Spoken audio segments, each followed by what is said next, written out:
Welcome back to Grim Advice with Gretta Myers. You've entered the grimoire. Let's turn a new page together.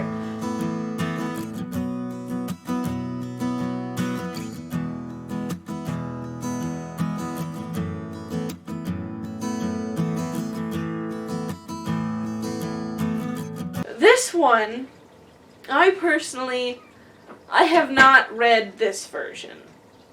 But I've read a version of this one, and I really liked it. I thought it was very interesting. So, why am I keeping you from it? Goodness, stop babbling on, Greta. Okay, without further ado, The Devil with the Three Golden Hairs. There was once a poor woman who gave birth to a little son, and as he came into the world with a caul on, it was predicted that in his 14th year he would have the king's daughter for his wife. It happened that soon afterwards the king came into the village and no one knew that he was the king. And when he asked the people what news there was, they answered, "A child has just been born with a caul on. Whatever he undertakes in life will turn out well." It is prophesied, too, that in his 14th year he will have the king's daughter for his wife. The king, who had a bad heart and was angry about the prophecy, went to the parents and, seeming quite friendly, said, "You poor people, let me have your child and I will take care of it." At first they refused, and when the stranger offered them a large amount of gold for it, they thought, "It is a luck child, and everything must turn out well for it." They at last consented, and gave him the child. The king put it in a box and rode away with it, until he came to a deep piece of water, and then he threw the box into it and thought, "I have freed my daughter from her unlooked-for suitor." The box, however, did not sink, but it floated like a boat, and not a drop of water made its way into it. And it floated to within 2 miles of the king's chief city, where there was a mill, and it came to a standstill at the mill dam. A miller's boy, who by good luck was standing there, noticed it and pulled it out with a hook, thinking he had found a great treasure, but when he opened it, and there lay a pretty boy inside, quite fresh and lively. He took him to the miller and his wife, and as they had no children, they were glad, and said, "God has given him to us." They took great care of the foundling, and he grew up in all goodness. It happened that once in a storm the king went to the mill, and he asked the miller and his wife if the tall youth was their son. "No," answered they, "he's a foundling. 14 years ago he floated down to the mill dam in a box, and a mill boy pulled him out of the water." Then the king knew that it was none other than the luck child which he had thrown into the water, and he said, "My good people, could not the youth take a letter to the queen? I will give him 2 gold pieces as a reward." "Just as the king commands," answered they, and they told the boy to get ready. Then the king wrote a letter to the queen, in which he said, "As soon as the boy arrives with this letter, let him be killed and buried, and all must be done before I come home." The boy set out with this letter, but he lost his way, and in the evening came to a large forest. In the darkness he saw a small light, and he went towards it and reached a cottage. When he went in, an old woman was sitting by the fire quite alone. She started when she saw the boy and said, "From where do you come, and where are you going?" "I come from the mill," he answered, "and wish to go to the queen, to whom I am taking a letter, but as I have lost my way into the forest, I should like to stay here overnight." "You poor boy," said the woman, "you have come into a den of thieves, and when they come home they will kill you." "Let them come," said the boy. "I am not afraid, but I am so tired that I cannot go any farther." He stretched himself upon a bench and fell asleep. Soon afterwards the robbers came and angrily asked what strange boy was lying there. "Ah," said the old woman, "it is an innocent child who has lost himself in the forest, and out of pity I have let him come in. He has to take a letter to the queen." The robbers opened the letter and read it, and in it was written that as soon as he arrived the boy should be put to death. Then the hard-hearted robbers felt pity, and their leader tore up the letter and wrote another, saying that as soon as the boy came, he should be married at once to the king's daughter. Then they let him lie quietly on the bench until the next morning. When he awoke, they gave him the letter and showed him the right way. And the queen, when she had received the letter and read it, did as was written in it, and had a splendid wedding feast prepared, and the king's daughter was married to the luck child, and as the youth was handsome and agreeable, she lived with him enjoying contentment. After some time, the king returned to his palace, and saw that the prophecy was fulfilled, and the luck child married to his daughter.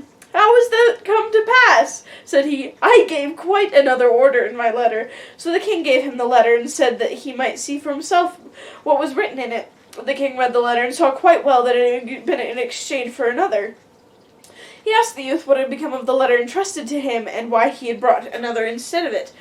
"I know nothing about it," answered he. "It must have been changed in the night, when I slept in the forest." The king said in a passion, "You shall not have everything quite so much your own way. Whoever marries my daughter must fetch for me from hell 3 golden hairs from the head of the devil. Bring me what I want, and you shall keep my daughter." In this way the king hoped to be rid of him forever, but the child answered, "I will fetch the 3 golden hairs. I am not afraid of the devil." Thereupon he took leave of them and began his journey. The road led him to a large town, where the watchman by the gates asked him what his trade was, and what he knew. "I know everything," answered the luck child. "Then you can do us a favor," said the watchman. "If you tell us why our marketplace's fountain, which once flowed with wine, has become dry, and no longer gives us even water, that you shall know, only wait until I come back." Then he went farther, and came to another town, and there was also the gatekeeper, asked him what was his trade, and what he knew. "I know everything," answered he. "Then you can do us a favor, and tell us why a tree in our town, which once bore golden apples, now does not even put forth leaves." "You shall know that," answered he, "only wait until I come back." Then he went on, and came to a wide river, over which he must go. The ferryman asked him what his trade was, and what he knew. "I know everything," answered he. "Then you can do me a favor," answered the ferryman, "and tell me why I must always be rowing backwards and forwards, and no one's come to relieve me." "You shall know that," answered he, "only wait until I come back." When he had crossed the water, he found the entrance to hell. It was black and sooty within, and the devil was not at home, but his grandmother was, sitting in a large armchair. "What do you want?" said she to him, but she did not look so very wicked. "I should like to have 3 golden hairs from the devil's head," answered he, "else I cannot keep my wife." "That is a good deal to ask for," said she. "If the devil comes home and finds you, it will cost you your life, but as I pity you, I will see if I cannot help you." She changed him into an ant, and said, "Creep into the folds of my dress. You will be safe there." "Yes," answered he, "so far so good, but there are 3 things besides that I want to know. Why a fountain which once flowed with wine has become dry, and no longer gives even water, why a tree which once bore golden apples does not even put forth leaves, and why a ferryman must always be going backwards and forwards, and is never set free." "Those are difficult questions," answered she, "but only be silent and quiet, and pay attention to what the devil says when I pull out the 3 golden hairs." As evening came, the devil returned home. No sooner had he entered than he noticed that the air was not pure. "I smell man's flesh," said he. "All is not right here." Then he pried into every corner and searched, but could not find anything. His grandmother scolded him. "It has just been swept," said she, "and everything put in order, and now you are upsetting it again, and you have always got man's flesh in your nose. Sit down and eat your supper." When he had eaten and drunk, he was tired, and laid his head in his grandmother's lap, and before long he was fast asleep, snoring and breathing heavily. Then the old woman took hold of a golden hair, pulled it out, and laid it down near her. "Ah!" cried the devil, "what are you doing?" "I have had a bad dream," answered the grandmother, "so I seized hold of your hair." "What did you dream, then?" said the devil. "I dreamed that a fountain in a marketplace, from which wine once flowed, was dried up, and not even water would flow out of it. What could be the cause of it?" "Oh, if they did but know it," answered the devil, "there is a toad sitting under a stone in the well. If they killed it, the wine would flow again." He went to sleep again, and snored until the window shook. Then she pulled the 2nd hair out. "Ah! What are you doing?" cried the devil angrily. "Do not get angry," said she. "I did it in a dream." "What have you dreamt this time?" asked he. "I dreamt that in a certain kingdom there stood an apple tree, which had once borne golden apples, but now would not even bear leaves. What do you think was the reason?" "Oh, if they did but know," answered the devil. "A mouse is gnawing at the root. If they killed this, they would have golden apples again, but if it gnaws much longer, the tree will wither altogether. But leave me alone with your dreams. If you disturb me in my sleep again, you will get a slap on the ear." The grandmother spoke gently to him until he fell asleep again and snored. Then she took hold of the 3rd golden hair and pulled it out. The devil jumped up, roared out, and would have treated her ill if she had not quieted him once more, and said, "Who can help bad dreams?" "What was the dream, then?" said he, and was quite curious. "I dreamt of a ferryman, who complained that he must always ferry from one side to the other, and was never released. What is the cause of it?" "Ah, the fool," answered the devil. "When anyone comes and wants to go across, he must put the oar in his hand, and the other man will have to be ferried, and he will be free." As the grandmother had plucked out the 3 golden hairs, and the 3 questions were answered, she let the old serpent alone, and he slept until daybreak. When the devil had gone out again, the old woman took the ant out of the folds of her dress, and gave the luck child his human shape again. "There are the 3 golden hairs for you," said she. "What the devil has said to your 3 questions, I suppose you heard?" "Yes," answered he, "I heard, and will take care to remember." "You have what you want," said she, "and now you can go your own way." He thanked the old woman for helping him in his need, and left hell well content that everything had turned out so fortunately. When he came to the ferryman, he was expected to give the promised answer. Ferry me across first," said the luck child, "and then I will tell you how you can be set free." When he reached the opposite shore, he gave him the devil's advice. "Next time anyone who comes who wants to be ferried over, just put the oar in his hand." He went on and came to the town where the unfruitful tree stood, and there too the watchman wanted an answer. So he told him what he had heard from the devil. "Kill the mouse which is gnawing at its root, and will again bear golden apples." Then the watchman thanked him, and gave him as a reward 2 donkeys laden with gold, which followed him. At last he came to the town, whose well was dry. He told the watchman what the devil had said. "A toad is in the well beneath a stone. You must find it and kill it, and the well will again give wine aplenty." The watchman thanked him, and also gave him 2 donkeys laden with gold.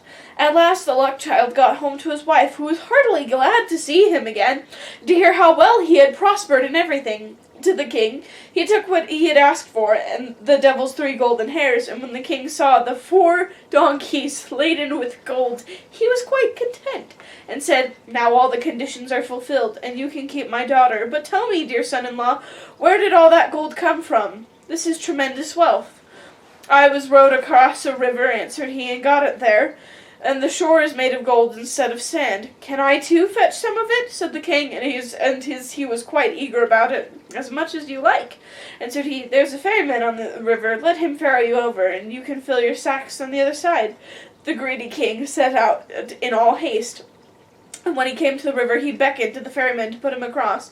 The ferryman came and bade him get in, but when they got to the other shore, he put the oar in his hand and sprang out. But from this time forth the king had to ferry as a punishment for his sins. Perhaps he is ferrying still? If he is, it is because no one has taken the oar from him.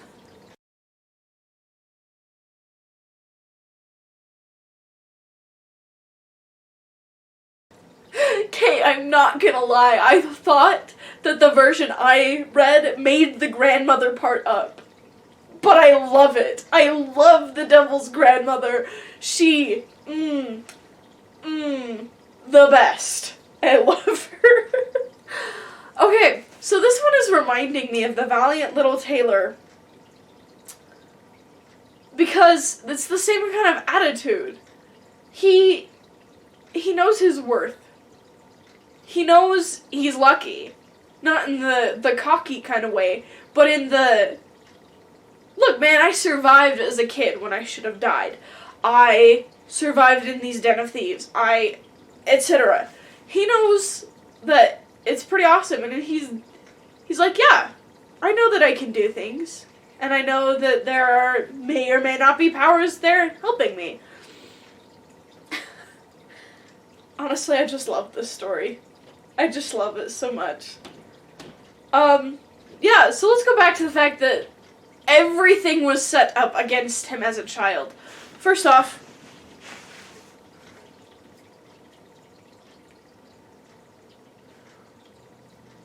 what does it mean when a child is born with a call on? I found this on the web.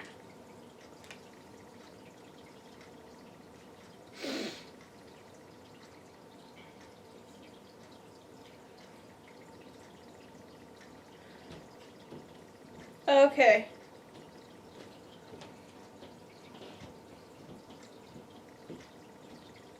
Okay, so birth call is just a part of the amniotic sac, which, like, it stays around the head when you're born, but it's extremely rare. So when this was happened in medieval days, they took this as a great sign that something amazing was meant for this child. Okay, but then the child is put in the box, and is, well, first off, the king comes and is like, I don't like that. So then he pays off the parents, and the parents are like, wow, that's awesome. We needed that. We needed that money. So it's, and they're like, yeah, the child's gonna be fine. He must be a lucky child because of this thing. And then, he's put in a box and tried to be drowned, but the box just floats away. And comes to these millers. Well, first it comes to the boy who's like, oh my gosh, treasure! So he pulls it up when he might not have otherwise. But then he gives it to the millers, not millers as in the last name. Well, it might have been their last name. Who knows? But and they're like, wow, we never had a child. This is a blessing to us. And then just so on and so forth. So, really, sometimes bad or weird things that you don't understand might happen for your benefit or the benefit of someone else. There's this thing called the butterfly effect. And I don't know who researched it, but it's common enough now that I'm not afraid to bring it up without being copyright strike. Please don't strike me. It's the butterfly effect, and the theory goes that somewhere there could be a butterfly who flapped its wings, and their molecules vibrate in just the right way that a hurricane formed, or a tornado, or an earthquake. And this is used a lot when talking about time travel. It's like, if you go back and mess with one little thing, then it's going to be a butterfly effect, and then it's never really explained what it means. So, a lot of the times, people are like, the butterfly effect, you don't know what one little thing could mess everything up. But honestly, you don't know that one little thing you do can't make everything better. Like in this. It's just like one crazy thing leading to another, and it just all works out seemingly magically. Just imagine if we put that into our daily lives. You know, like if you smiled at someone and then they smiled at someone else who maybe had a hard day, and then they texted someone, their sister, who was having a really, really bad day, and then she made bread for someone whose, I don't know, dog died, and then it was like really touching, and just like the effect just goes. So why not try it out? Honestly, what do you have to lose from putting a little good into the world? As we've seen in all of the Grimm fairy tales, the more good you put into the world, the more good you get out of it. So I challenge you. I, Gretta Myers, and of course, I will be taking this challenge as well, of course, as is only fair, to put a little more good into the world. Now, clearly, it's a little harder than smiling at someone because we're quarantined. We're fulfilling our oaths of solitude until the plague has been purged from the land. That sounds better because, honestly, it just sounds like you're holding a sword while you're saying, we're fulfilling our oaths of solitude until the plague has been purged from the land. Just sounds epic, doesn't it?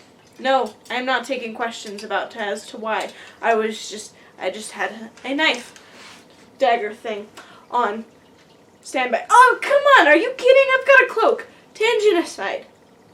I mean, why wouldn't I have a knife? I have a cloak. That's my point. Tangent aside. So, it might not be as easy as smiling at someone or waving to someone in the hallway or whatever. But maybe sending someone just a quick text, hey, how you doing? Or sending a meme.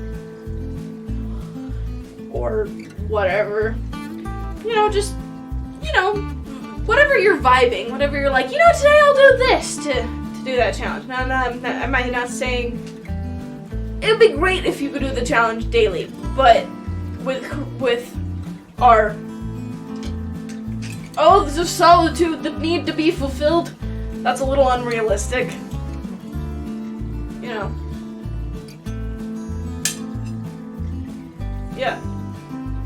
Yeah, what? Oh, sorry, my sister wants a sword. Can you blame her? Swords are cool. Capes are cool. Okay, anyways.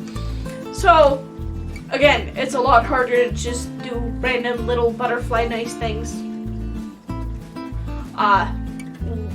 When we're quarantined, when we're stuck at home, fulfilling our oaths I won't get the sword out again. You get my point. So maybe just once a week. I think we could all try once a week to just get outside ourselves and be like, hey, how you doing? Do you need help? Meme. You get what I'm saying? You picking up what I'm throwing down? Well, thank you for joining us for another happily ever after, or not so happily ever after. That's up for you to decide. I mean, if I were you, I'd be a little sad that I didn't have a sword, but don't be sad. One day, you could get your own sword, or just draw a picture of it. But anyways, this is the end for the episode, and so tune in later and we can learn more and turn a new page together.